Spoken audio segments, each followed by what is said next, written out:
En realidad, esta actividad nos invitó a Ampersand a hacerla completo por la Avenida Buenos Aires de Luna Miguel. Acá está también Daniel Debe, el autor de Ampersand, Agustín González, traductor, y Valentina Celaya, que es quien va a moderar. Así que, bueno, gracias a Concreto, a Rara Avis por esta actividad en conjunto. Bueno, quería agradecerles a todos por venir acá. Esta es la primera actividad en la que está Luna. Toda la semana van a haber actividades con ella, así que pueden fijarse en el Instagram de Concreto. Y de vuelta agradecerles a Rara Avis y Ampersand por hacer esta alianza tan linda y quizás impensada con estos 3 libros que me parece que pueden dialogar muy bien. Así que los dejamos con ellos. Gracias.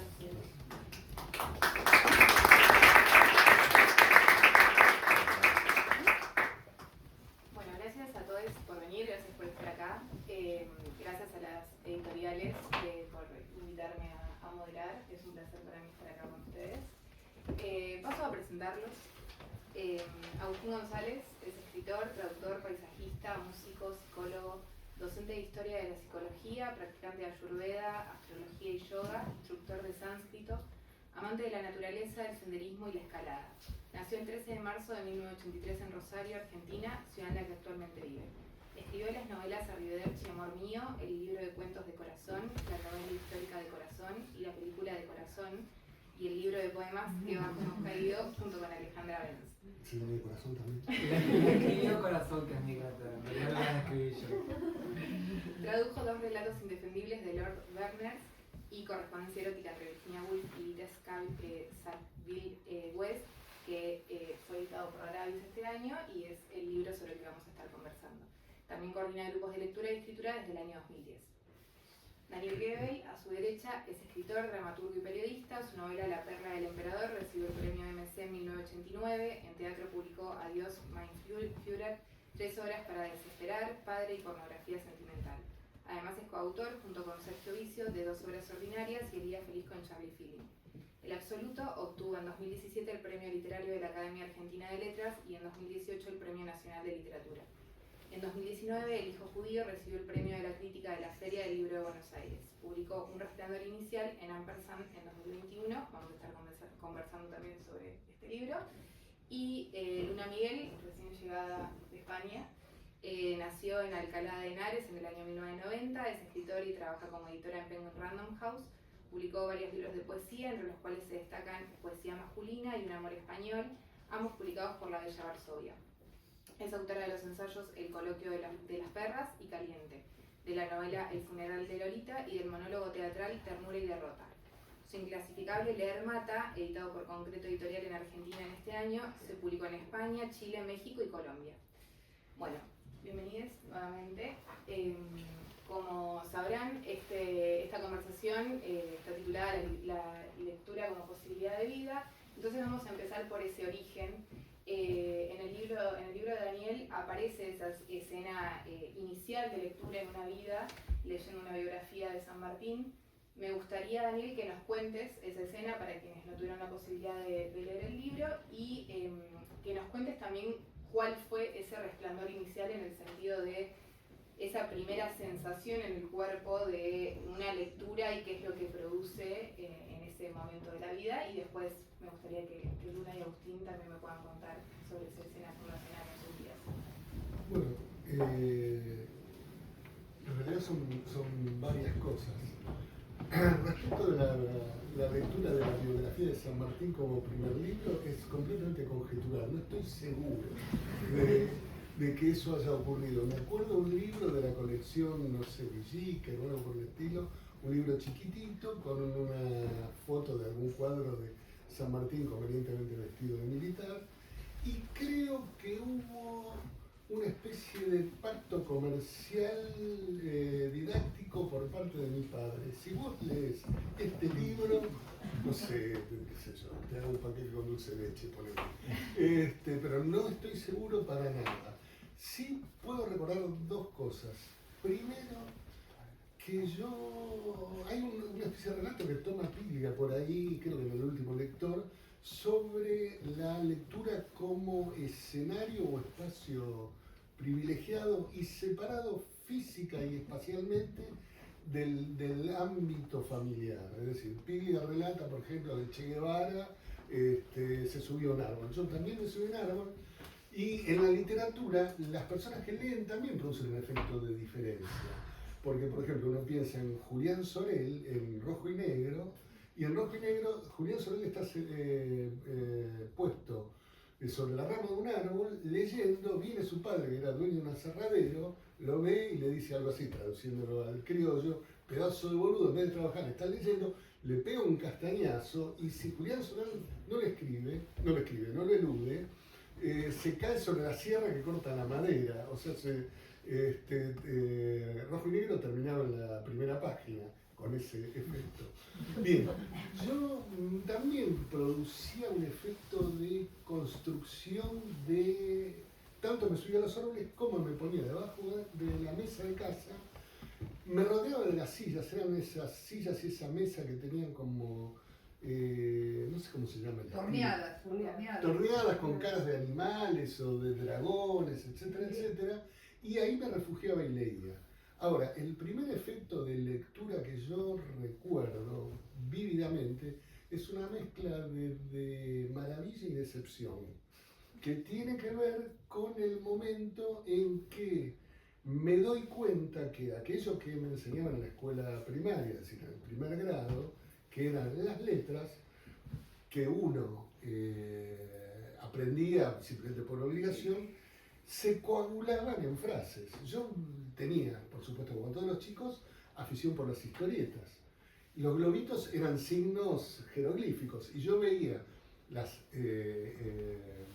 los movimientos de los personajes y me construía mis propias historias.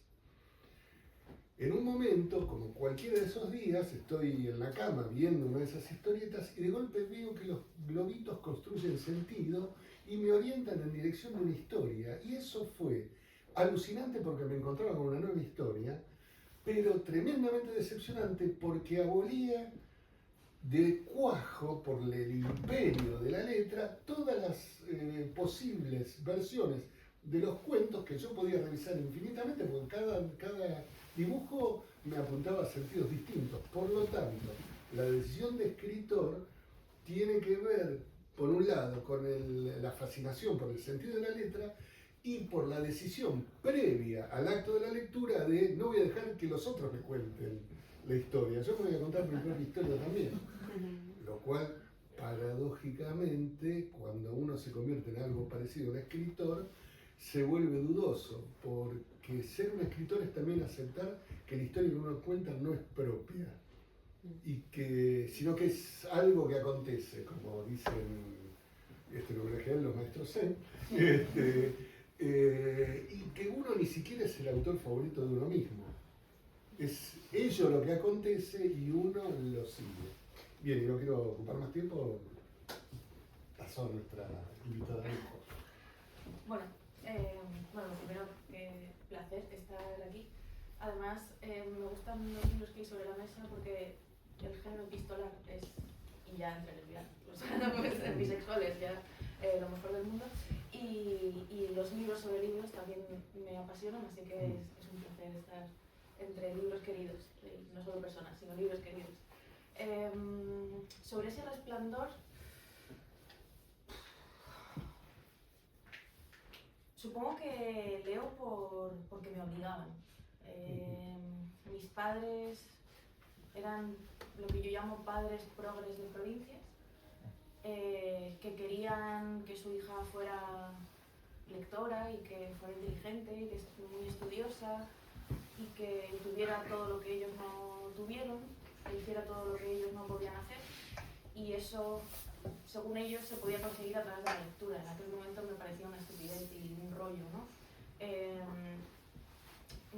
Me recuerdo a mí misma de niña leyendo por obligación, muy por obligación, El Quijote, durante un verano entero, sudando en Almería, que está al sur de España y se suda mucho en el desierto de Almería, sudando mucho, teniendo que leer 2 capítulos por día y luego resumirlos y luego hacer un dibujo de cada capítulo.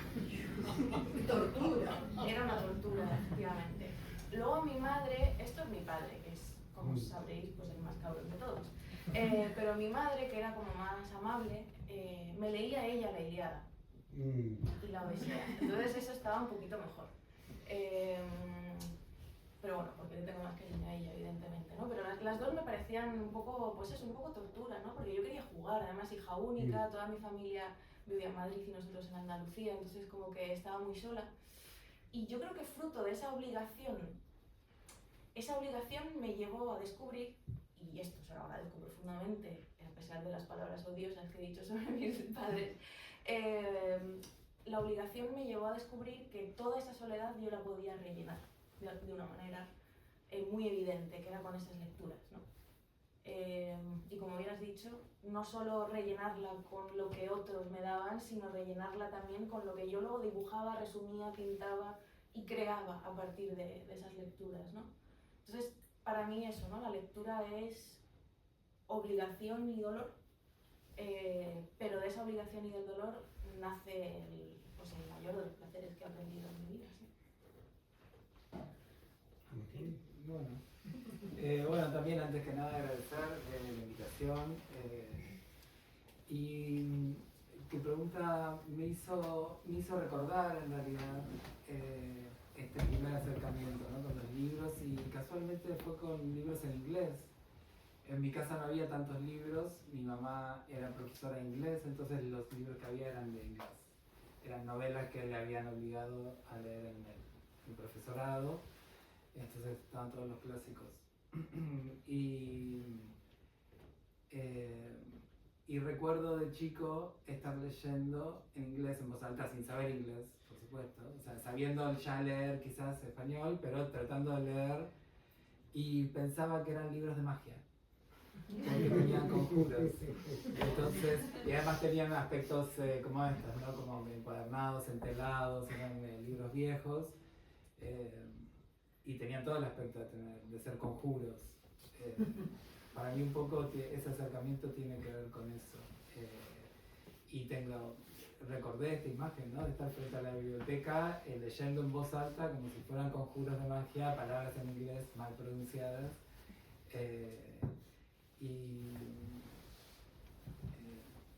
Bueno, y mayormente eso.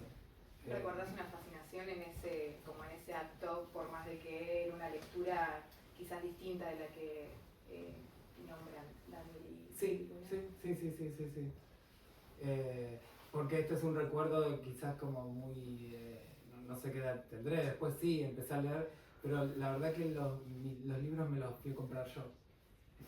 Le pedía plata a mis padres y me iba a comprar libros a la librería que estaba enfrente. Y ellos no entendían de dónde venía esta fascinación por los libros. Y de hecho hasta se asustaban, y mi padre me decía que no leyera tanto.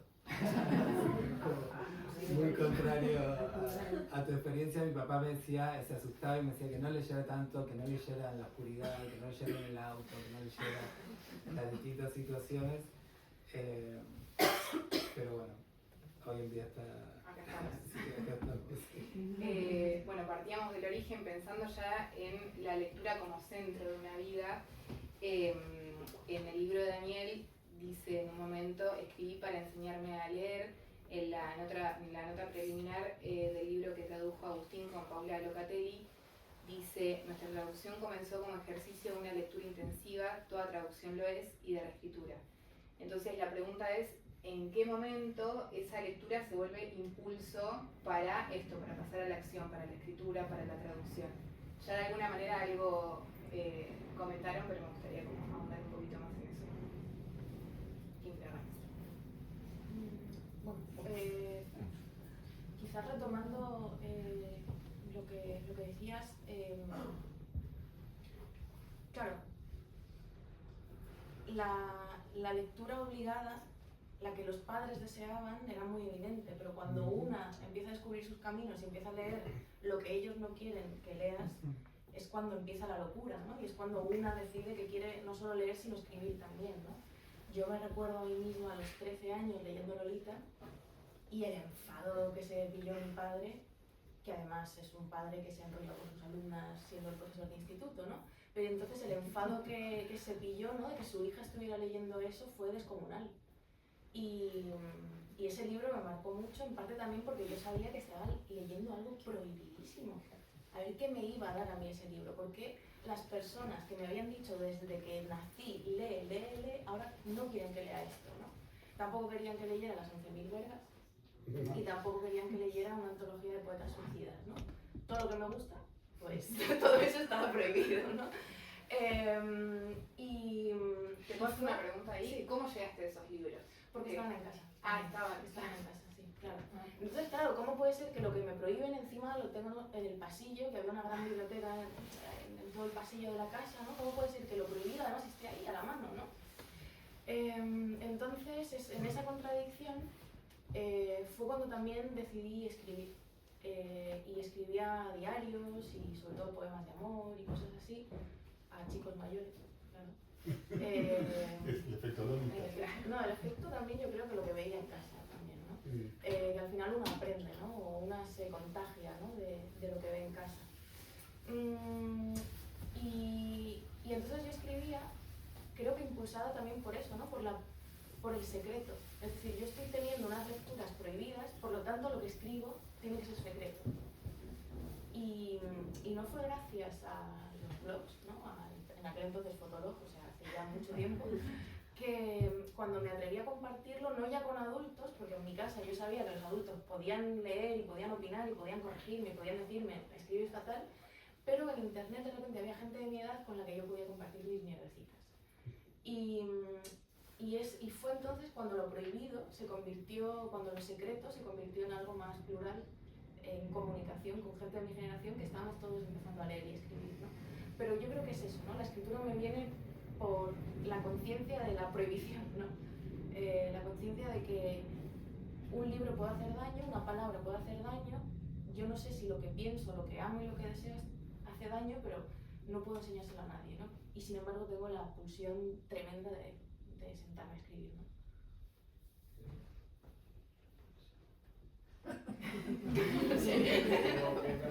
No, pienso que los blogs e internet tienen esta cosa de intimidad y de publicidad, ¿no? Como uno piensa que no lo lee nadie porque uno tiene que acceder y de repente también hay como un contacto con... Sí, es raro, ¿no? Meterse ahora en todas esas páginas. Menos mal que MySpace cerró y todo Sí, eso. sí, Porque no, no, también. ¿Y ustedes cómo recuerdan o cómo entienden ese pasaje de la lectura a la acción, a la escritura, a la traducción? Bueno, para mí, primero, ya que hay un pequeño inciso que es denostar al padre para ubicar la relación del sujeto de la escritura, me acordé que cuando yo dije en casa, yo voy a ser escritor, mi viejo me compró un diccionario enciclopédico y me dijo, toma, si querés ser escritor, tenés que tener buen manejo del lenguaje.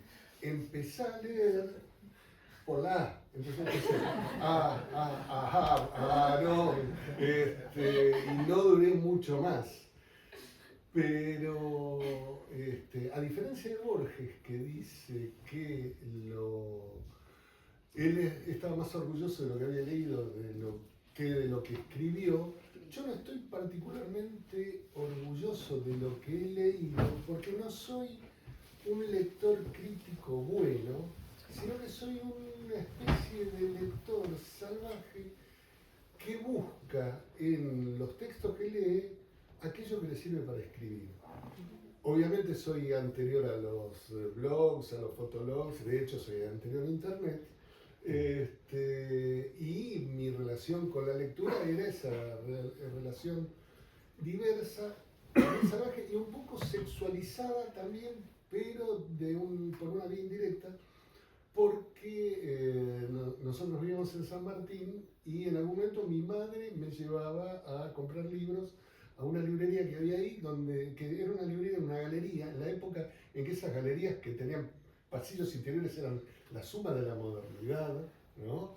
Edificios que tenían pasadizos en el medio con locales, cada uno una costurera, un vendedor de lo que fuera, y una librería, y la librería tenía una escalera y como 2 pisos. Y el librero me llevaba al segundo piso y me decía, elegí lo que quieras, y mi madre se quedaba conversando en planta baja, porque ambos eran militantes del Partido Comunista, tenían temas de los que hablar, pero yo pensaba que eran amantes. Entonces, literatura y erotismo de alguna manera venían pegados. Ahora bien, cuando yo paso de la pura lectura, que es la fascinación absoluta, y sin relación con la idea de una utilización ulterior, a darme cuenta que lo que leo constituye, más que lo que vivo en primera instancia, material de mi escritura, me convierto en un escritor que va cambiando con el tiempo y que de alguna manera se modifica también con la aparición de Internet. Porque Internet, a diferencia del sistema enciclopédico, vuelvo a citar a Borges, ¿cuál es la diferencia? Las dos diferencias grandes entre Borges y yo. La primera, Borges ciego y muerto y lector de enciclopedia. Yo vivo por el momento y buscador de información de los temas que me interesan por internet, básicamente. No porque no existan los libros, que están por supuesto y que voy comprando, sino porque los libros tienen una evidencia de suficiencia y de totalidad temática que a veces es un riesgo cuando uno empieza a escribir un libro del que sabe poco o nada. Digo, vos mencionaste mi novela El Absoluto, y mi novela El Absoluto es sobre una familia de genios desconocidos que van desde el siglo XVIII a mediados y fines del siglo XX. Científicos, artistas musicales, teósofos y políticos. Y el personaje central es un personaje realmente existente, Alexander Scriabin, teósofo y inventor de una especie de cosmogonía musical. ¿Qué sé yo de música? Nada, absolutamente, no sé leer un pentagrama. Y entonces mi tarea era la de lectura de libros y también la de investigación. Y la investigación en Internet, como Internet en Wikipedia básicamente, está ligada a sistemas de referencia que disparan, uno va abriendo conexiones, no sé cómo se llama eso lo saben ustedes mejor que yo, links. Bueno, links. Y cuando yo escribí El Absoluto, de golpe se me disparaban otras novelas. Entonces era como si yo fuera el Capitán Marte y el XL5 disparándome por distintas zonas del espacio. Y en tus primeras novelas, que también tienen siempre hay mucha información, lo que pasa es que en El Absoluto eso siento que ya es mucho más difícil de abarcar. ¿Cómo hacías con esa falta de internet?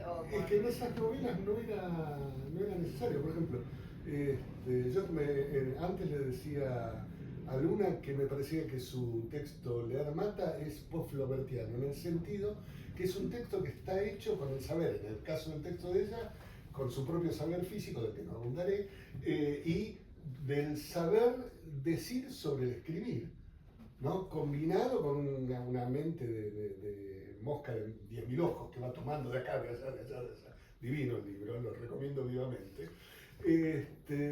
¿Cuál era la pregunta? No, eso cómo haces en las primeras novelas, porque como lo estás saltando tanto a internet y bueno, El Absoluto, ¿de qué año es? Principio de los 2000, más o menos. El Absoluto, cuando nació mi hija, sí. Y ahí recién internet recién había. Y además, en aquella época, además de todo, yo soy monolingüe. En aquella época, Wikipedia, la mayoría de los textos estaban en un castellano paleolítico por defecto de traducción, y el traductor automático no funcionaba.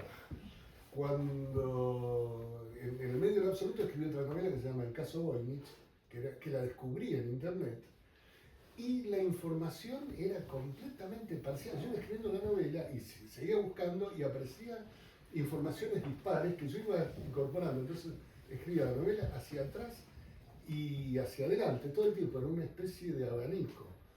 Cuando terminé el caso Voynich, al día siguiente yo trabajaba de editor de espectáculos en Perfil. Al lado mío se sentaba Maxi Thomas, editor de Cultura. Al día siguiente que le digo, che, terminé mi novelita del caso Voynich, abre un cajón donde llegaban los libros y saca un libro que es todo sobre el caso Voynich, o sea, sobre el libro verdaderamente existente. Yo invento una historia de ficción con un texto efectivamente existente. Si yo hubiera leído ese libro antes, no hubiera podido escribir el mío, porque estaba dado. En cambio, la fragmentación de Internet permite que uno trabaje, así como él leía lo que no sabía, que uno trabaje con los espacios del no saber imaginando los sistemas de relaciones. Esos sistemas de relaciones a veces son menos imaginativos que la realidad, pero ¿qué va a hacer uno? ¿No? ¿Y Agustín? Bueno, yo voy a hablar en el caso de la traducción, ¿sí? Yo no soy traductor, por lo tanto no estoy obligado a traducir, no trabajo de eso, no tengo, digamos, parámetros impuestos por ninguna agencia ni por nada. Yo traduzco lo que siento que quiero traducir, sobre todo por lo que quiero compartir, digamos.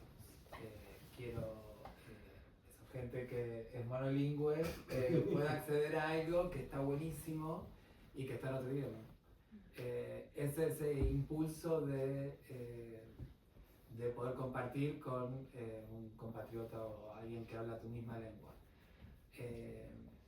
Me sorprendió, bueno, este libro lo traduje con una amiga, con Paula Locatelli, que ella sí es traductora, y me sorprendió luego de haber incluso estar publicado el libro, encontrar que para ella no era la motivación principal el compartir un texto, porque bueno, ella trabaja de eso, es casi algo cotidiano. Era el trabajo, era el retrabajo, era quedarse con las palabras de Virginia y de Vita un rato más, estar con ellas, darle vuelta a una oración. Realmente el trabajo con ella fue muy interesante y muy... bueno, creo que las preguntas que armaste en relación a eso, a lo académico o a las formaciones. Sí, si quieren ya podemos pasar un poco a eso. Vos recién te definías, Daniel, como un lector salvaje. Luna, el leer mata, dice que esa protagonista es una lectora aventurera que no teme no recordar lo leído, que solo lee. Y alrededor de sus formaciones, vos recién decías que no sos traductor, o sea que no estudiaste, traductor sos porque tenemos un libro acá con traducción. Daniel, en Un resplandor inicial, cuenta que estudió letras, pero siempre como con una nota al pie de, bueno, estudiaba letras, pero en realidad no me estaba sirviendo de mucho. Estaba en letras, porque en 5 años aprobé 4 materias. El cálculo era, a este ritmo me recibo a los 63 años. Si hubiera seguido, ahora tendría el título de... Estaríamos festejando la recibida. Sí. Bueno, y Luna dice que no tiene carrera, entonces me interesa ese vínculo de la academia con la lectura.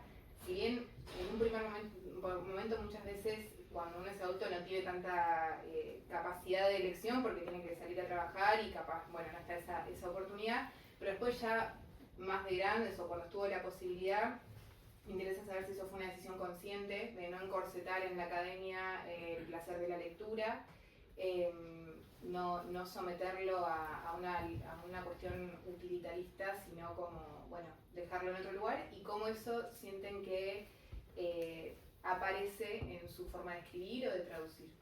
En el texto que vuelvo a recomendar de Luna, Leer Mata, hay una anécdota muy graciosa y que es bastante similar, más graciosa a la de ella que lo que me pasó a mí. Ella cuenta que se desinteresó de lo académico cuando una persona en una clase dice Humberto Eco, Lumen, no sé, no se confunde el sello editorial con el nombre del autor. Y frente a eso uno dice, ¿qué hago acá? Bueno, a mí lo que me pasó conversando en la facultad, en el bar de la facultad, con una chica, le nombro William Faulkner, me dice, ¿quién es? Digo, un escritor norteamericano. Me dice, todavía no puse norteamericana. Carajo. ¿No? Eso. Pero digo, no desdeño el saber universitario, de ninguna manera. Veo, por ejemplo, en escritores colegas que han tenido una seria formación que tiene que ver con cierta disciplina y cierta avidez, y eso les resulta útil. El discurso de que la universidad forma críticos y arruina escritores, me parece que es opinable al menos. Se arruina como escritor aquel que no tiene el deseo suficiente, claramente. que tal vez para un escritor, esto es una nostalgia, tal vez para un escritor o un novelista, como es mi caso, cuentista, es más importante el trabajo con la poesía incluso que el saber propiamente dicho, porque hay algo de la relación radical con la lengua que tienen los poetas, o algunos poetas, que los novelistas a veces capturamos y a veces no. Y en cambio el saber es asequible, digamos, por este sistema de derivas, uno podría hasta tener una formación universitaria. En el caso de Borges, que decía que aprendió italiano leyendo en el colectivo la Divina Comedia primero en italiano y después en español o viceversa. No creo que pudiera aprender a leer Heidegger, pero textos relativamente legibles son asequibles a un escritor, ¿no?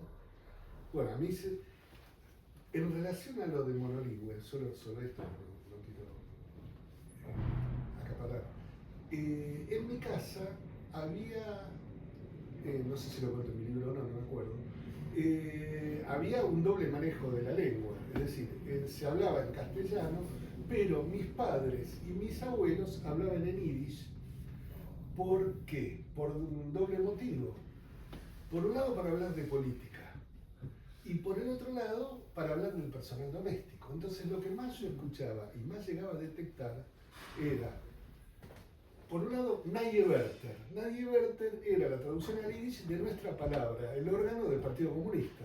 Y por el otro lado, Schickse y Schwarze, que eran sirvienta y negra, que eran las señoras lavadoras domésticas. Ese manejo de dos idiomas, y uno de los cuales operaba por interdicción, de alguna manera me vedó el aprendizaje de lenguas. Y aún así, cuando escribo, me aparecen palabras en otros idiomas, lo cual puede ser un caso de psicosis que debería ser tratada por algún sacerdote, ¿no? De posesión mística, o que de todos modos la lengua trabaja de una manera que uno no llega a saber. Mágicamente, como dice nuestro Pico de la Mirándola, pues el último hombre universal ha hecho todo en 40 años, o maneras más misteriosas. Luna, Agustín, no sé quién quiere continuar. La pregunta era sobre... Sí, sobre cómo vincularse, o esta idea de vincularse con la lectura desde un lugar no académico o no meterlo Claro. en alguna instancia de educación formal. Eso, vos estudias un montón de cosas, pero... Sí, pero nada, o sea, Con las mi letras. formación académica es de psicología, yo soy psicólogo. Y doy clases en la Facultad de Historia de la Psicología, es un ambiente, el académico que es un poco... tengo una pata adentro y una pata afuera, no me agrada, y en la literatura no me vinculo desde lo académico. Sí me parece, quería decir esto también, que para traducir no hace falta solamente saber la lengua, eso es importantísimo. Tiene que haber un impulso de poder usar la propia lengua. A veces o sea, para traducir hay que saber usar la propia lengua y no tanto la otra, porque la otra se busca, digamos. Una palabra, o sea, uno no desconoce una palabra en inglés y la busca en el diccionario, digamos. No pasa eso. El tema es poder escribir en la propia lengua. Y un poco sí encontraba esta cuestión porque Paula, vuelvo a mi amiga Paula, quiero traerla un poco presente a ella también. Ella es traductora y es correctora, así que era muy difícil hacerla salir de ese proceso. Claro. O sea, de la corrección. Pero bueno, hicimos una buena dupla porque ella entendió como algo de, bueno, de dejarse, del dejar estar, o de dejar ser, y yo también un poco más de precisión científica a la hora de, bueno, pensar o tomar decisiones en relación a tal o cual palabra. Eso yo creo que un poco y un poco. El corset puede ser como, bueno, quizás no tan apretado. ¿Luna? Sí, intentando conectar con lo que habéis ido diciendo, no me puedo quitar de la cabeza lo que esta cosa de la investigación post y pre-internet, ¿no?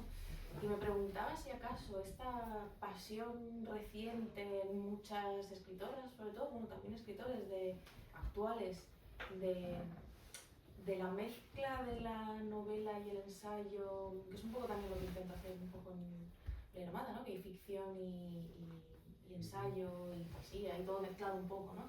Si esta cosa tan, no sé si generacional o del momento, de salirse de la narración de una historia, inicio, nudo, desenlace, una historia de pura trama, y mezclarlo con investigación periodística, investigación literaria y tal, tenga que ver también con que precisamente, aparentemente, tenemos acceso a prácticamente todo, ¿no? Y somos, por mucho tengamos o no unos estudios más allá o más acá, somos unos autodidactas feroces, todos en nuestro día a día, con nuestras pequeñas obsesiones interneteras, ¿no? Hay quien es autodidacta de mirarse pues, todas las historias de Rosalía, y se sabe la vida entera de un artista porque lo stalkean a muerte, pero es autodidactismo del corazón, por así decirlo, ¿no? O de la prensa rosa. Entonces, creo que quizá estemos viviendo pues, de los 2000 hacia acá un momento eso, ¿no? De qué pasa si soy yo la que se crea esa ruta de aprendizaje, porque sé que un link me va a llevar a otro y un libro me va a llevar a otro, y que además puede que no tenga que gastarme tanto dinero porque hay acceso libre a descargarme todo lo que quiera en librería Génesis, no sé, o sea, como que hay un acceso a un montón de cosas que luego tienen que salir y tenemos que escupirlas de alguna manera, ¿no? Y no sé, lanzo ahí la pregunta, ¿no? De si esta pasión, ¿no? Por la novela ensayada, ensayo novelado, ensayismo mágico, tenga que ver también un poco con esta característica, ¿no? Que estamos diciendo, ¿no? Y con esta pasión nuestra también, ¿no? De querer salir de la academia, ¿no? Porque pensamos que nadie, y con razón, ¿no? Que nadie nos puede enseñar a leer y escribir, porque es que lo tenemos que aprender como montar en bici a base de caernos y darnos hostias, ¿no? Y a mí me frustra mucho cuando compañeras se agobian porque no pueden tener becas para ir a másteres de escritura creativa en no sé dónde y se dejan una pasta y se dejan todos los ahorros de su familia, ¿no?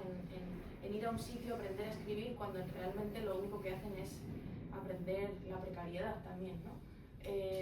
Y esto me obsesiona también, ¿no? Si acaso eso, ¿no? Si acaso nos hemos obsesionado con tener títulos para poder escribir, cuando lo que creo que hace falta para poder escribir es tener lecturas y vivencias y ganas de escribir, sobre todo, ¿no?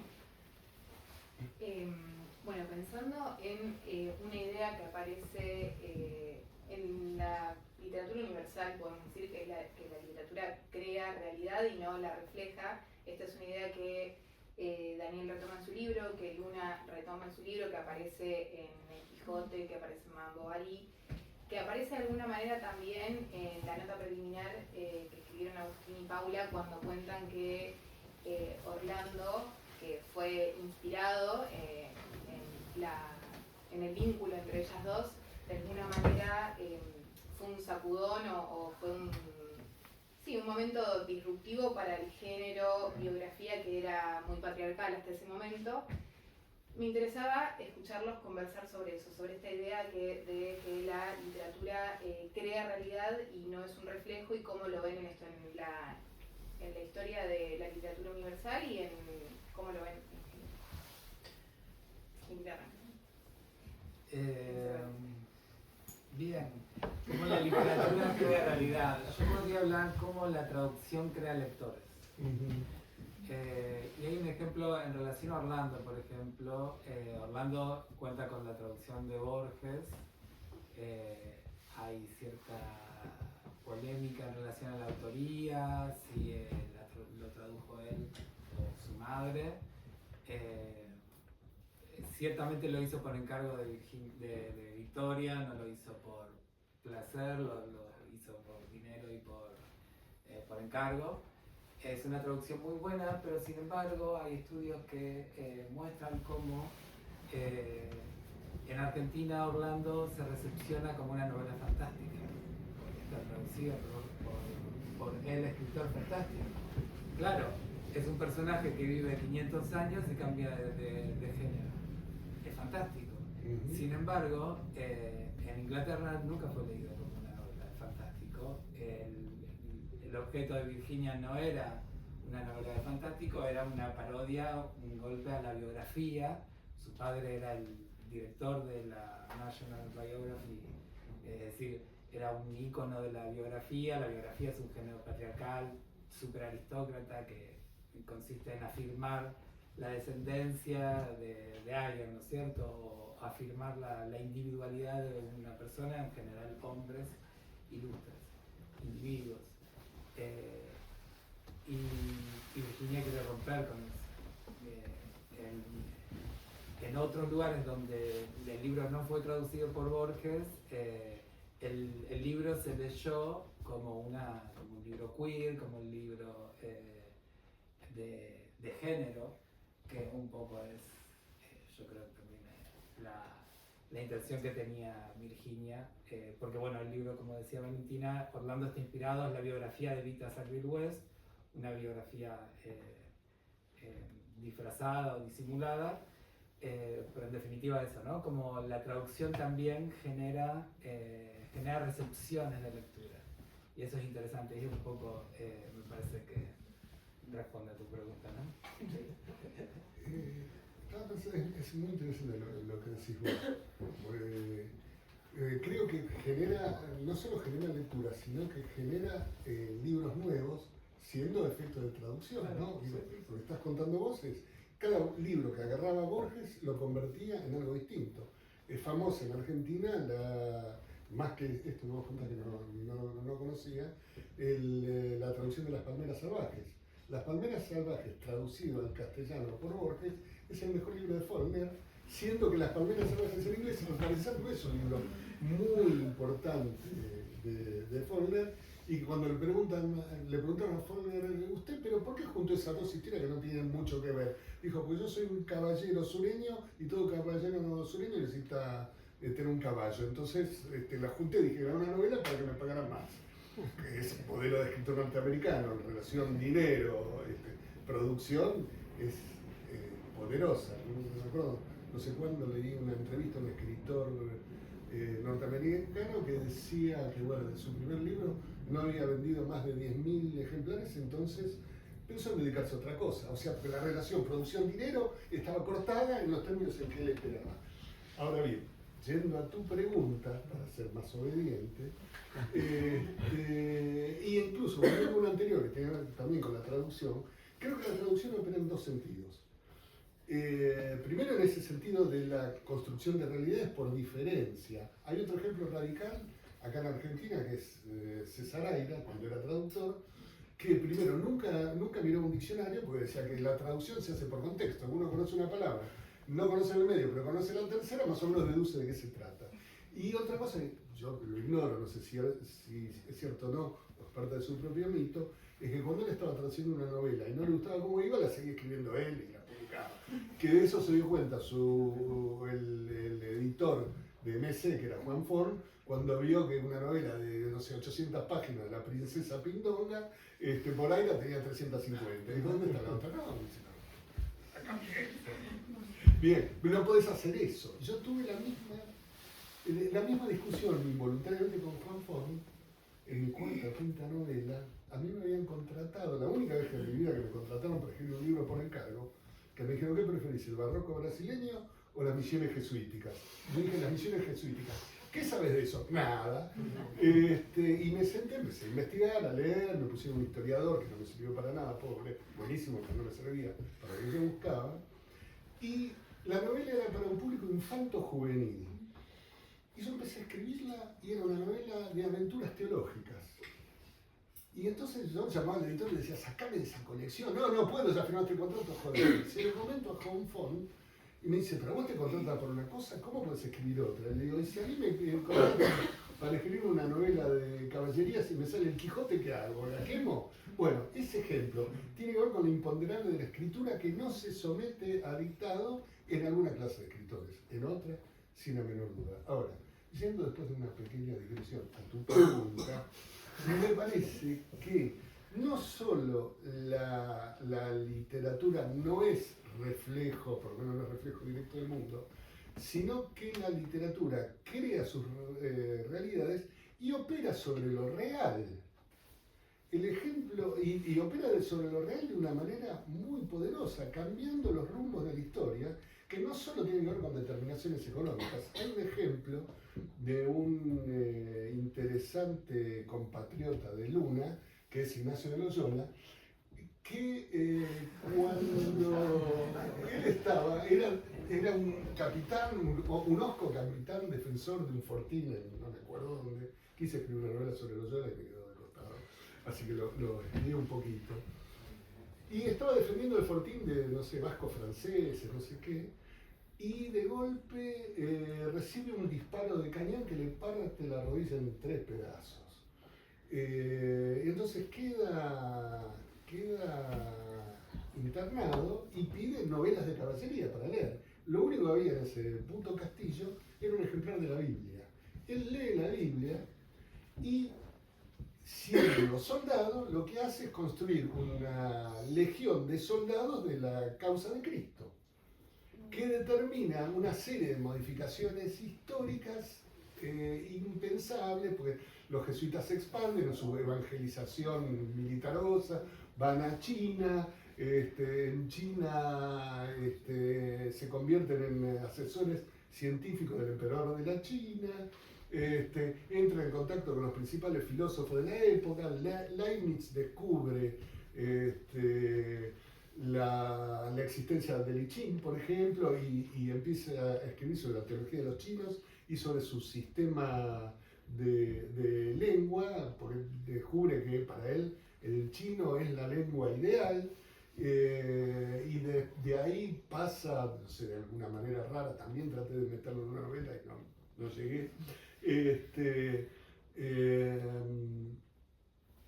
descubre el sistema infinitesimal deriva en el sistema de pensamiento filosófico y todo esto termina en la computación y en Benjamín Labatut escribiendo la novela Maniac, por ejemplo, contando cómo se construye la bomba atómica en el siglo XX. Por lo tanto, ¿qué efecto produce? Una bala de cañón termina produciendo, por vía de la literatura, la bomba atómica. Bien. Y por último, ¿qué es la historia de la literatura sino el perpetuo cuento de cómo la gente se vuelve loca con la lectura? No hay otro verdadero cuento, todas son modulaciones de eso. El Quijote, Las Mil Noches, y de ahí en adelante, ¿no? Madame Bovary, lo último. Yo le mencionaba a Luna, cuando la encontré, le decía que su libro era post-flaubertiano, porque es un libro hecho con material de investigación, con sistema de citas. Uno lee Salambó de Flaubert y es un libro que está escrito en una biblioteca, no hay posibilidad de que alguien sepa tanto sobre Cartago. Es la única novela que no recomiendo de Flaubert, porque es un bodrio, es una porquería, pero es una novela construida con saber. Y al mismo tiempo, esa novela también genera sus efectos. Buscando información sobre pesca y peces, dije, ¿dónde puedo encontrar algo? Y entonces agarré 20.000 libros del viaje submarino. Empiezo a leerla y digo, ¿de dónde sacó Julio Verne, un autor popular, semejante cantidad de información y saber? ¿No? Extraordinario, tenía que haber ido al Louvre. Y por otra parte digo, ¿y este personaje del capitán, el capitán Nemo? ¿De dónde sale este personaje adulto, violento, espantoso? Y esta idea de submarino que es una ballena. Y de golpe digo, es Moby Dick. Busco las relaciones y evidentemente Julio Verne leyó Moby Dick. Por lo tanto, la historia de la literatura es la historia de la pasión por leer y también la historia de la pasión por apropiarse de lo que a uno le sirve de lo que escriben otros. Bien, por favor. favor, Salva. Un poco que añadir, o sea, pensaba en kafkiano, platónico, sáfico, la palabra ¿qué es una lolita?, ¿no? ¿De dónde viene ese nombre? O qué es cuando te dicen que te comportas como Bovary, ¿no? Que están diciendo, ¿no? Que engañas a tu marido, no sé. Por ejemplo, venía en el avión, en aerolíneas argentinas, viendo los primeros capítulos de Gossip Girl y en un momento en el que uno de los personajes está pensando mucho sobre el amor y no sé qué, le dicen, pero está pensando mucho, le dicen, cállate, Sócrates, ¿no? Y es como, pues, no sé, la literatura también es nuestro día a día, ¿no? Son referentes populares también, al fin y al cabo, ¿no? Lo quijotesco, ¿no? Pues yo qué sé, mi hijo ahora está en casa de los padres de mi exmarido, en un pueblo en Castilla que está petado de molinos y todos los turistas van ahí en agosto a hacerse unas fotos bajo el sol con los molinos por una cosa quijotesca, ¿no? Y el otro día estuve en un festival de poesía en Albacete, que no hay mucho que ver, no vayáis, pero está todo petado también, ¿no? De estatuas de Cervantes y no sé cuántos. Yo soy de Alcalá de Henares, ¿no? Donde nació Cervantes supuestamente. Y también todo lo que hay ahí son restaurantes del sueño de Galatea, no sé qué, no sé cuánto. Entonces, la literatura es nuestra cultura, o sea, nuestro comportamiento, nos comportamos como se comportaban los personajes de los mitos, nos comportamos como se comportaban amamos como amaba Homero, ¿no? O como amaban los personajes de Homero, ¿no? Pero más bañados. Más bañados, sí. Bueno, no lo sé. No lo sé, depende de dónde vayas y con quién te encuentres. Pero bueno, la cuestión es que sí, que está en nuestro día a día y conforma nuestra manera de ser y nuestros... igual que somos Escorpio, Libra o lo que sea, también somos kafkianos, platonianos o sáficos, ¿no? O sea, podemos ser todas esas cosas. Y con respecto a la pregunta, creo que supongo que ya está. ¿Cómo venimos? ¿Bien? Bueno, quería pensar también un poco en cómo es vincularse con la lectura siendo creadores de libros. Ya hay algo que cambia en ese vínculo con el objeto en sí mismo y vos, Daniel, decís en tu libro algo así como que en algún momento leías corrigiendo a Soriano. Es conocida la anécdota en la que Piglia, de 19 años, va a la Biblioteca Nacional a entrevistar a Borges, director de la Biblioteca Nacional, y al pasar le dice un cuento suyo tiene mal, detectó un error en un cuento suyo, a lo que Borges le responde, muy bien, ya usted es un escritor porque está leyendo como escritor. Entonces, más allá de la lectura como escritor, que entiendo que viene desde antes de la publicación, porque la publicación muchas veces es, no sé, me gustaría saber cómo la definen ahí, ¿qué sienten que cambió, Agustín, como traductor desde que tenés libros que llevan tu nombre, Luna como escritora y editora, Daniel como escritor? Bueno, yo agregar algo a lo que decía Daniel de la pregunta anterior. Borges también corta la metamorfosis. No sé si sabías, le saco una escena. Claro, porque digo, donde se Una aburre. escena que bastante podría no haber estado. Bueno. Perdón, hay una anécdota muy linda que tiene que ver con ese rulo incluso. Cuando Borges y Bioy hacen como se llama, la antología de la literatura fantástica, adaptan cuentos chinos. Y entonces el traductor al italiano, creo, busca las versiones originales y ellos le dicen, no, está loco, si las nuestras son mejores. O sea, ellos hacen un trabajo de reescritura y traducción. Sí, claro. Es que la traducción es una reescritura. Claro, que sí, es cierto. Hay cuentos de Punk que traducidos por Borges tienen 3 páginas menos que los traducidos por Cortázar. Exacto. Sí. Bueno, y para volver a esta pregunta, en mi caso, siempre de chico tuve como una obsesión de no leer traducciones. y estudié muchos idiomas por eso. Y por eso también mi recorrido de lectura es limitado a las lenguas que pude estudiar. Y después, más grande, obviamente, relajé esa cuestión.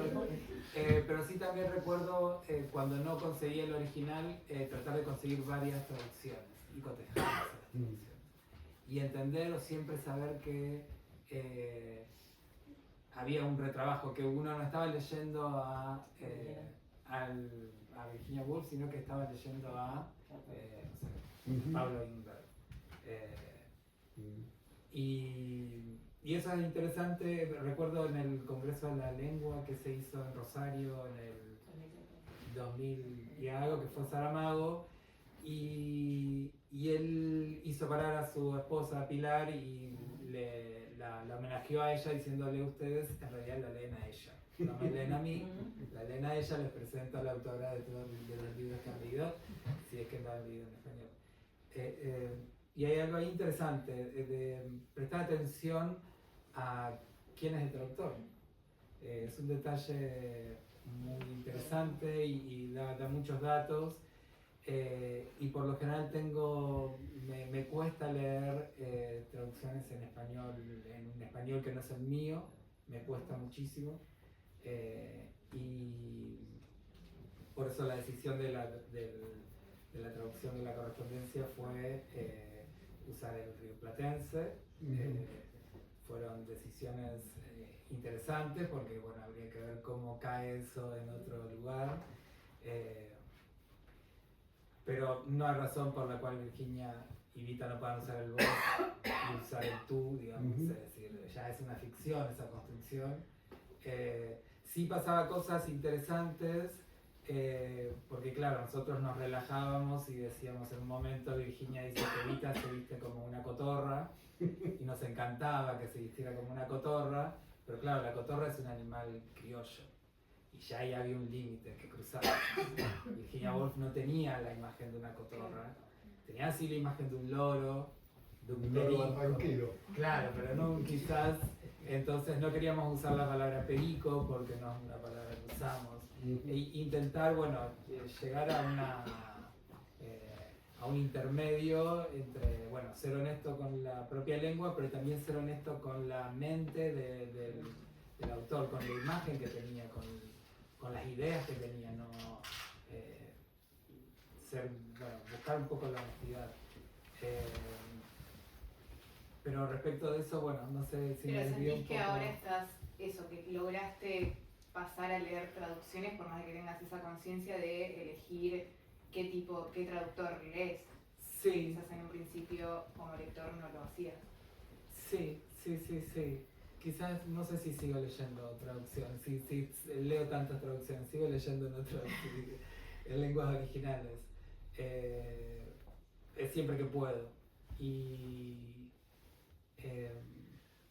No, sí, quizás el hacer libros te da como un poco más de, no sé cómo llamarlo, un poco más de, se me fue la palabra, no sé, lo del,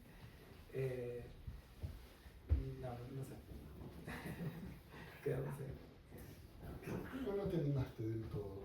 Okay. Digo, a poner cotorra, digamos, ¿no? Sí, no nos animamos. Mira, hay un colega traductor tuyo, Guillermo Piro, que es traductor del italiano, que dice que, por ejemplo, los libros de autores extranjeros, es decir, no hispanoparlantes, traducidos por Editorial Anagrama, no solo no están traducidos al castellano ni al barcelonés, sino al modo de habla de una calle que es donde está la Editorial Anagrama. Lo cual yo no sé. Claro, bien.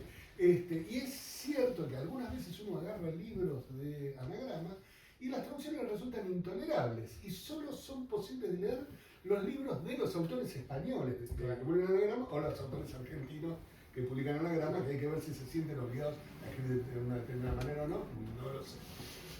Pero Sí, Anagrama se permite esos lujos. ¿Por qué fue tan criticado Piglia, por ejemplo, cuando tradujo Hombres y Mujeres, un libro de cuentos de Hemingway, y para decirle a nuestra madre patria, nosotros traducimos de otra manera, hacía hablar a los toreros de Hemingway en voz. Entonces decía, che, vos vení para acá un torero. Digo, ponía en evidencia un salto de violencia lingüística, la apropiación de la lengua ajena, porque es cierto lo que dijo Saramago. Escribir es corregir el libro de otro, además, es traducirlo de alguna manera. Cuando vos recordás lo que yo decía de quería corregir a Soriano, en realidad era una piolada mía, porque Soriano ya había muerto, entonces no iba a salir a decirme qué hiciste. Esto me pasó con una novela, yo me senté en una novela en particular, Carrera y Fracassi, y de golpe dije, estoy contando de alguna manera otra traducción más del Gordo y el Flaco, pero como, en mi concepción de entonces, como si lo hubiera tenido que hacer Soriano sin miedo de perder lectores. Como yo nunca los tuve en términos expansivos, no tenía ese problema. Iba a vender tampoco tanto como siempre. Ahora bien, eso también es reconocer de alguna manera el signo de la existencia del otro. Soriano no era un autor que me gustara, sin embargo, ¿por qué pensaba en él? Porque había algo en él que, no siendo solo de él, yo podía utilizarlo y apropiármelo. Más interesante para mí aún fue descubrir de golpe lo que me pasaba con Manuel Puig. Yo leía Puig, todos mis amigos eran fanáticos de Puig, la universidad se reunía a los pies de Puig, y yo lo leía y me pasaba lo mismo que le pasaba a Onetti cuando leía Henry James. Onetti decía, ¿pero qué le ven al coso este? Y la pregunta que se hace Onetti construye una obra que está intensamente trabajada sobre la enseñanza mayor de Henry James, que es el manejo del punto de vista. Bien, cuando yo no digo que la influencia de Puig sobre mí sea particularmente relevante, pero de golpe un día yo estaba leyendo una de las novelas de Puig, preguntándome qué le veían al coso ese, hasta que de golpe me doy cuenta que lo estoy leyendo corrigiéndolo, diciéndole al pobre Puig, che, boludo, acá te perdiste tal cosa, che, boludo, acá te perdiste tal otra, acá yo lo hubiera escrito. Es una competencia que tiene que ver con la lengua, con el uso de la lengua del otro, el modo de apropiación de ciertos registros. Y también me pasaba, antes, de golpe iba a ver algún espectáculo teatral de un texto de Shakespeare, y él, por supuesto, no los tengo de memoria ni mucho menos, ni me acuerdo de ninguna frase, pero apenas veía el ritmo de la frase, yo decía, ahora va a decir esto. Pero no, Shakespeare siempre me mejoraba. Bien, y otra cosa última, que tiene con la corrección, la escritura y la traducción. Cuando uno escribe un libro, en términos de ideal platónico, uno está bajando en cada frase y en cada palabra que pone una palabra que no es exactamente la misma que en el territorio del ideal concibió. Es como si fuera un trabajo de traducción que en los peores momentos dan por resultado nada, hay que dejar y hacer otra cosa. Pero que, sin embargo, y a pesar de todo construye en el libro que uno efectivamente está escribiendo. Pero el libro es una disminución de ese reino de posibles lingüísticos y narrativos, porque tampoco uno pone todo lo que imagina en una, no solo palabra a palabra, sino en términos de construcción general del texto. Hay cosas que uno no puede escribir sin saber por qué, y no solo por la cuestión de la extensión, simplemente porque hay asuntos que a uno lo pregnan más que otros, porque si no, uno querría escribirlo todo, que es lo que quiero hacer yo y no me sale. Bien, eso. Y ahora vamos a la palabra inteligente de Lucas.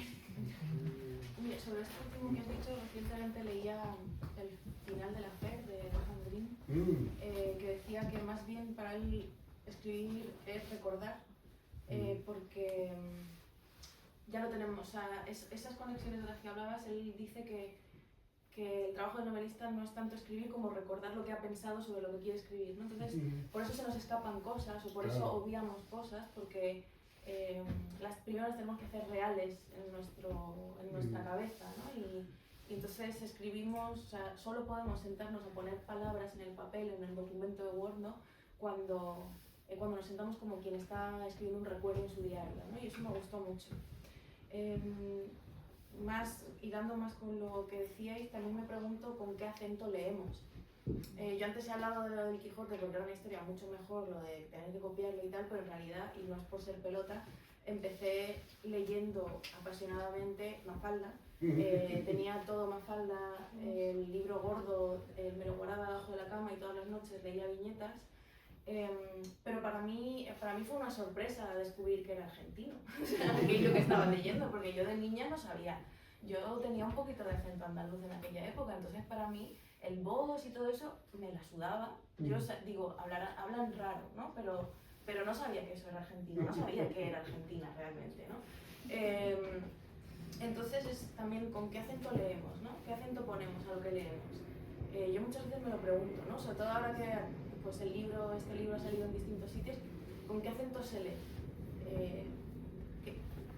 Si ahora cualquiera de nosotros abre una página, ¿no? De una carta de Virginia Woolf, ¿con qué acento le ponemos? ¿Qué ritmo le ponemos? ¿No? Y eso me entusiasma porque creo que ahí también empieza el trabajo del escritor, ¿no? Que es poner tu acento lector a otras cosas, ¿no? Y ya por último, no sé hasta qué punto me apasiona la pulsión de la escritura como corrección de lo que he leído. Creo que ahí hay algo muy, no sé si masculino, en ese corregir al otro, competitivo, probablemente. Lo que sí sé es que muchas veces sobre todo antes, cuando empecé a escribir sobre algunas cuestiones y cuando empecé a leer a más mujeres de las que había leído durante mi primera adolescencia, que fue ninguna, me interesaba también, más que corregir, era ampliar.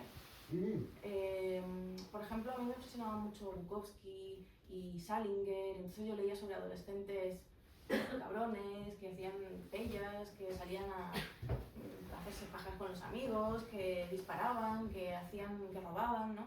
Y me preguntaba, ¿y qué hacían las chicas, no? ¿Dónde están las chicas en esas historias, no?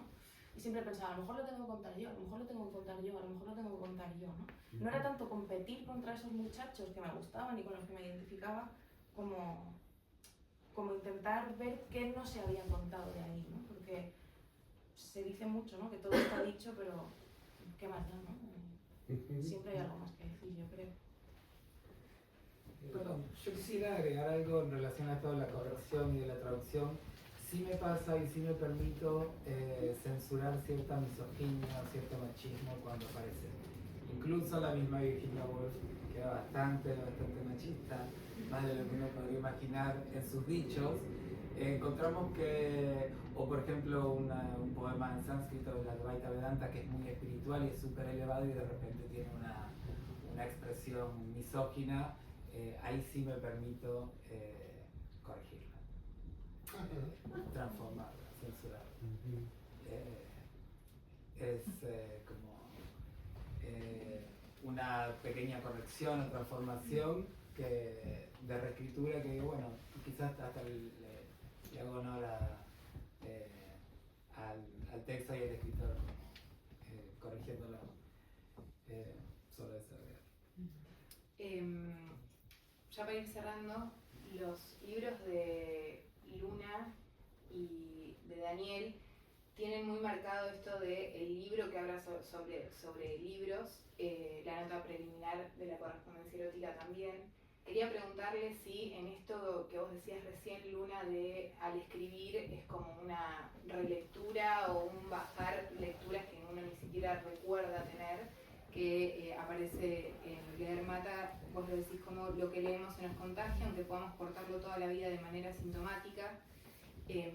¿Cómo se da ese proceso en este tipo de libros en donde sí hay una conciencia de que estoy escribiendo sobre un libro, sobre, bueno, si es distinto a la escritura de un poemario, de una novela? Fuerte, la palabra sintomática, se nota que acabamos de pasar la pandemia porque creo que no he vuelto a utilizar esa palabra en mi vida. O sea, contextos pandémicos. Bueno, no tengo ni idea.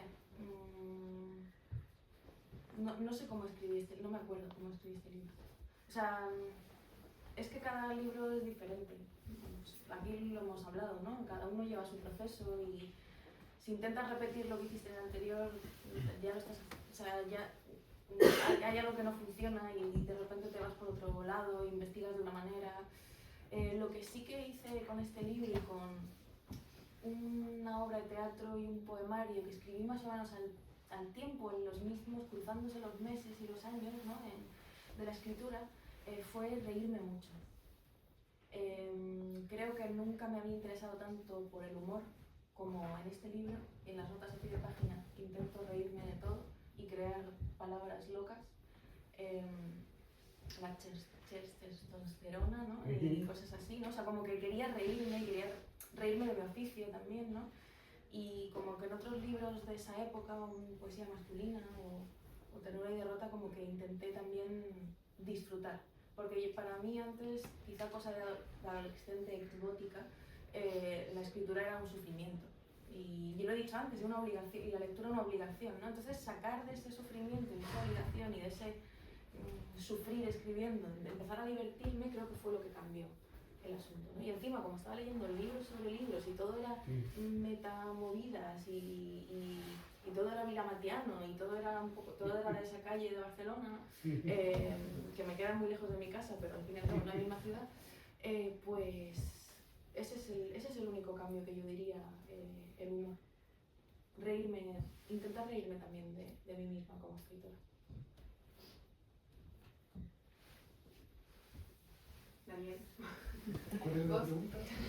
Si recordás en este libro en particular que estás escribiendo sobre tus libros, si ese proceso de volver a recapitular sobre las lecturas fue distinto al que haces en otros libros, en el momento de producción de otros libros, donde quizás eso es más una nebulosa y no tenés tan presente la lectura de determinado libro, sino que acá volvés sobre tal lectura que tuve en determinado momento, es mucho más consciente ese proceso. No, porque este es un libro que publiqué en Ampersand, pero no es un libro que Ampersand me pidió, sino que es un libro que le ofrecí a Ampersand porque la existencia de Ampersand dio lugar a la posibilidad de escribir un libro. Es más interesante. Yo primero había, en algún momento de mi desarrollo como escritor, pensé que yo tenía que armar como una especie de mapa de constelaciones y establecer relaciones espaciales y visuales y sistemas de relación entre mis libros. Después de eso pensé, me gustaría dar una charla sobre cómo hice con mis libros, etcétera, etcétera. Ahora bien, una vez fue un acto en homenaje a Héctor Libertela, era amigo mío, y mostraron que Héctor ya había hecho ese mapa, que de alguna manera era como cosmológico respecto a su propia obra, por supuesto. Eso me disuadió de hacer lo mismo. Después de la charla pensé, ¿a quién le voy a dar esta charla? A nadie le va a importar. Y me senté, la existencia de Ampersand me desafió a escribir un libro. Yo no sabía qué libro iba a escribir, pero sí sabía que iba a hablar de cómo escribir mis libros. Bien, primero, este libro termina unos 5 libros antes de los que escribí luego. A medida que pasaba el tiempo, yo me daba cuenta que cuanto más lejos estaba mi libro en el tiempo, más podía escribir sobre ese libro. Y diría que del último libro que publiqué y que ingresa en este texto, hay uno del que me olvidé, se va achicando. Y además me di cuenta de otra cosa que tampoco tenía prevista de antemano, y era que cuando yo me sentaba a escribir sobre cómo había escrito mis libros, en realidad lo que más importaba era qué había leído o dejado de leer cuando escribía los libros que escribía. Por lo tanto, es más que una autobiografía literaria, es una autobiografía de lecturas literarias.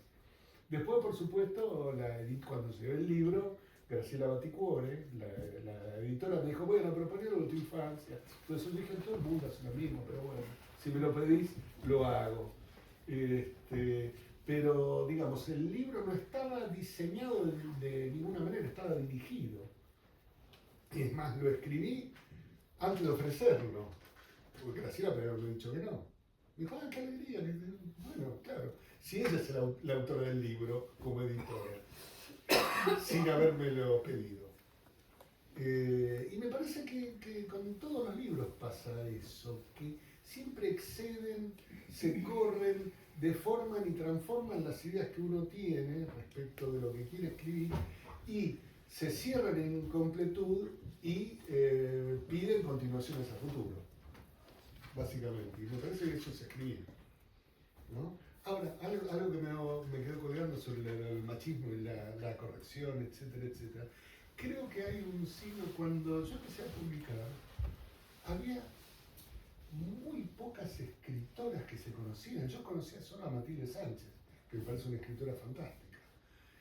Y ahora hay como una especie de bellísimo y enorme aluvión,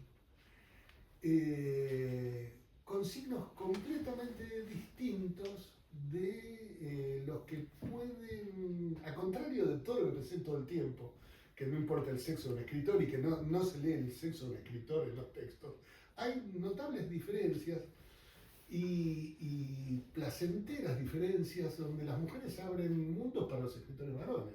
No sé qué le hemos ofrecido a las mujeres, probablemente poco. Pero eso ya es un comentario machista.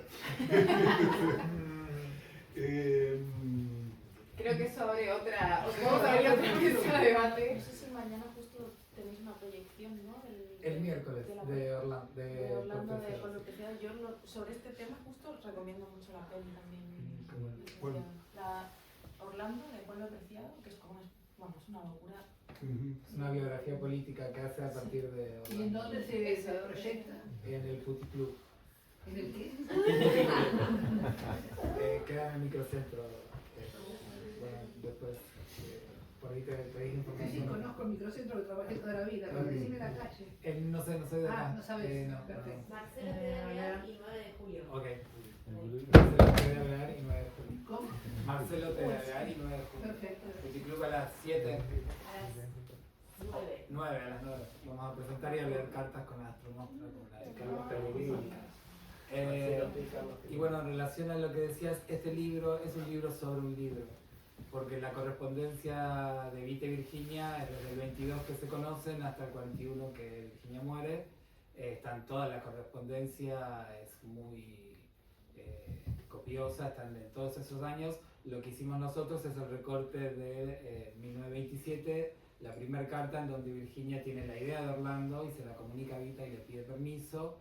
Y la última es finales del 28, cuando el libro ya está publicado, y hay una carta de Evita, hay una carta de Virginia en la que dice que una pelirroja norteamericana le escribió que se tiene que detener de leer el libro para besarlo. Y le dice una de las tuyas. Y la respuesta de Evita es que le encanta Orlando y que quiere que lo lean cuando esté en su lecho de muerte. Hicimos ese recorte justamente porque eran las cartas que hablaban sobre Orlando, dan mucha pista de toda la construcción que hace Virginia sobre Orlando, las fotografías que incluyen el libro, es algo muy novedoso. Ella intenta copiar una biografía, hacer una biografía y pone fuentes, cita autoridades al principio. Y se ven todas las cartas, tipo mañana te voy a sacar la foto, pero ya tengo la peluca, todas cuestiones de la construcción de Orlando. Me parece que eso es un mérito que tiene, digamos, esa selección de cartas. Además coincide con el mayor pico de romance entre ellas. Después un poco la relación se enfría. Ya para cerrar. Hay una imagen en la nota preliminar del libro que es muy linda, que es que ustedes empezaron a leer a Virginia y que decidieron hacer la traducción cuando se toparon con las cartas. Pero me gustaba esa imagen de dos amigos leyendo cuando eso se vuelve un proyecto. Entonces quería preguntarles, por un lado, ¿cómo leen? Si leen en soledad, si leen en clubes de lectura inventados con amigos, si leen en pareja, bueno, eso aparece mucho también en Leer Mata. Para cerrar, que nos recomienden un libro, uno cada uno. Bien, bueno, en mi caso sí, yo leo todo el tiempo, leo de mañana, me gusta leer de mañana, trato de no leer de noche. Leo con Paula, leemos en inglés, leímos prácticamente toda la obra de Virginia y algunas autoras que nos iban relacionando con Virginia, bueno, Vita Sackville-West, después voy a el libro que voy a... el libro ¿Qué vas a recomendar? que voy a recomendar, perdón, está vinculado también con Virginia, era una autora que a ella le gustaba mucho, que es Lolly Willows, no sé si la han leído, de No. Sylvia Warner, Sylvia Townsend Warner, Lolly Willows. Hay una traducción, está por Lumen, es la historia de una mujer que decide no casarse, una mujer inglesa, irse al campo a vivir sola y hacer un pacto con el diablo y a convertirse en bruja. Y la anécdota dice que Virginia se la cruza a Silvia y le pregunta si ella acaso no es bruja, porque solo una bruja podría haber escrito ese libro. Así que lo recomiendo, está muy bueno. Y sí, es muy lindo leer con alguien, con una amiga. Nos pintamos a leer, en pandemia leímos online, leímos virtual. Y está bueno compartir la lectura, escuchar qué le hace gracia al otro, no sé, a diferencia de la lectura íntima en donde uno está solo, hay como una otra conciencia que lee, una conciencia que puede ser grupal o dual, una conciencia ampliada, ya no es uno el que lee. Me parece que eso es re interesante. ¿Luna? Justo hice una performance el año pasado o el anterior, bueno, hace tiempo en Madrid, donde leía durante 48 horas seguidas. Me pusieron muchos libros, tal, o sea, leía en voz baja, o sea, no leía en voz alta, leía para mí durante 48 horas seguidas. Fallé y en algún momento me caía redonda y tal, pero bueno, había mucho café y pude sobrevivir un poco. ¿Ibas a baño? Sí. Ah. Además me bajó la regla ese día, o sea, imagínate. Yo creo que somaticé un poco mis lecturas también, ¿no? Porque empecé leyendo a Charlotte Bronte, o sea que imagínate.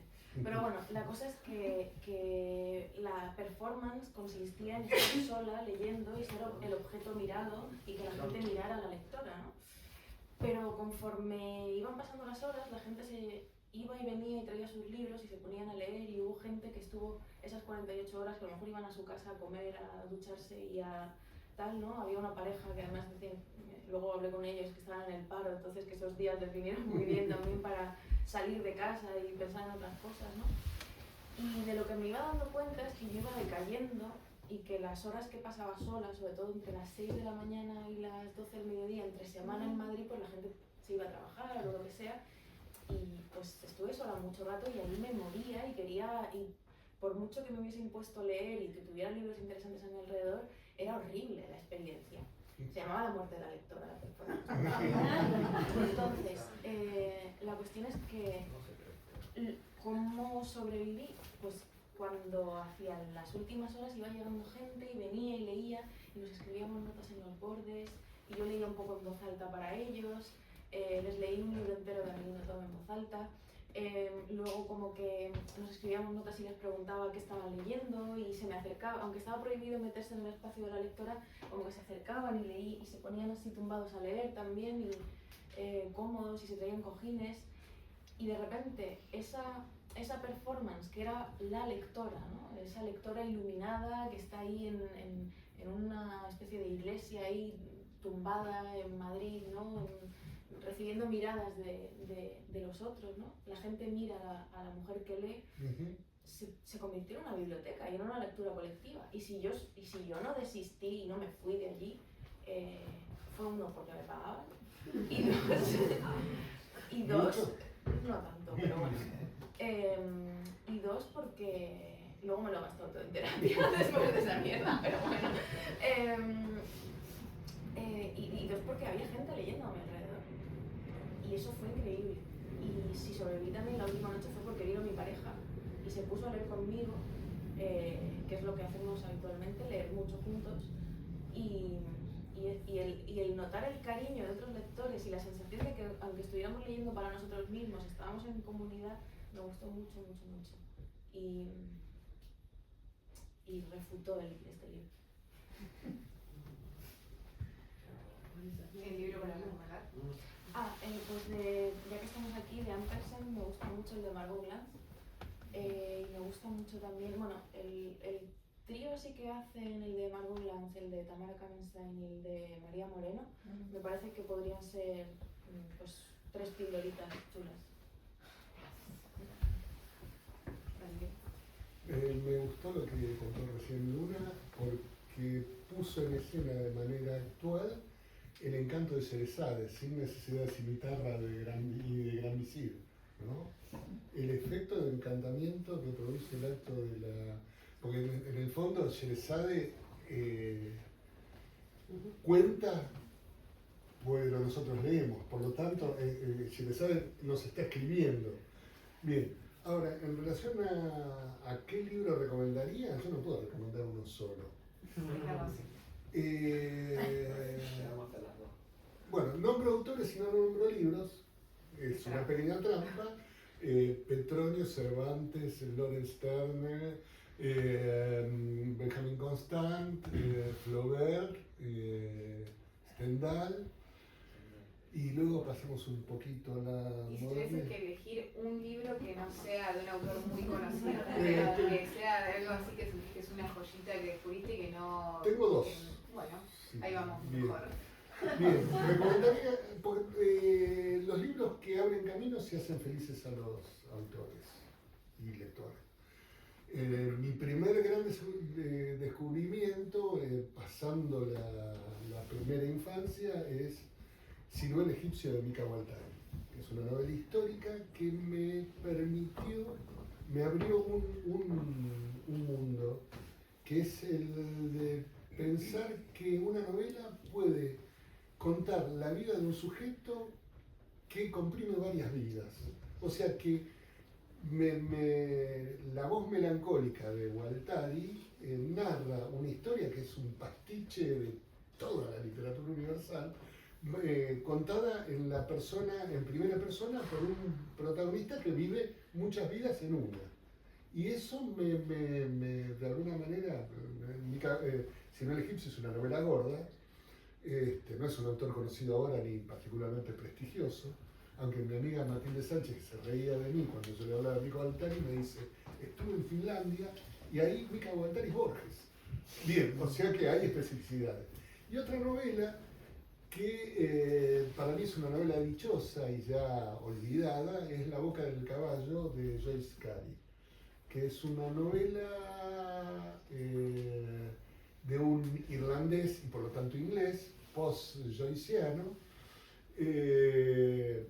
Para mi gusto, todo post-joyciano es mejor que Joyce, que me parece un autor del folclore irlandés escasamente interesante, en contra de lo que dice Luna Miguel en Mata, pero tiene observaciones muy interesantes, no nos vamos a pelear por eso. Y en La boca del caballo encontré un ritmo encantador donde un sujeto completamente desdichado, un pintor que tuvo su momento de éxito y luego fracasó, vive su vida con una intensidad extraordinaria. Y es un pintor y escultor que da la vida por el arte de vanguardia, tal como lo entiende él, y no lo entiende nadie más que él. Para los demás es un infeliz completo. Bueno, la novela es tanto, Sino el egipcio es una novela melancólica y triste con un personaje cómico. La boca del caballo es una novela cómica melancólica. Y son novelas de formas particulares de la felicidad. Y la escritura es obviamente una forma particular de la felicidad, que duda cabe. Bueno, creo que es una buena forma de cerrar. Bueno. ¿Alguien tiene alguna pregunta? Vamos a abrir a 2 o 3 preguntas, si alguien quisiera. ¿No? Bueno, entonces les agradezco nuevamente por estar acá, por la conversación. Gracias a todos por venir. Sí. Eh, Gracias.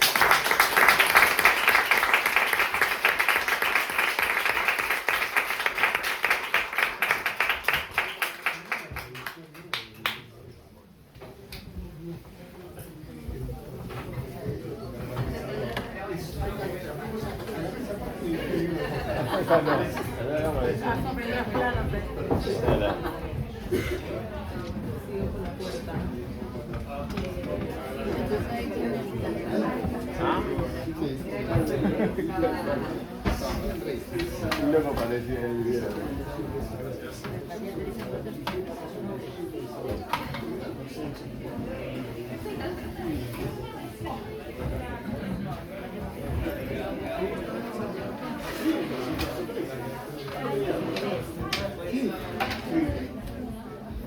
Y muy lindo el texto de la contratapa de Emilio Dolores.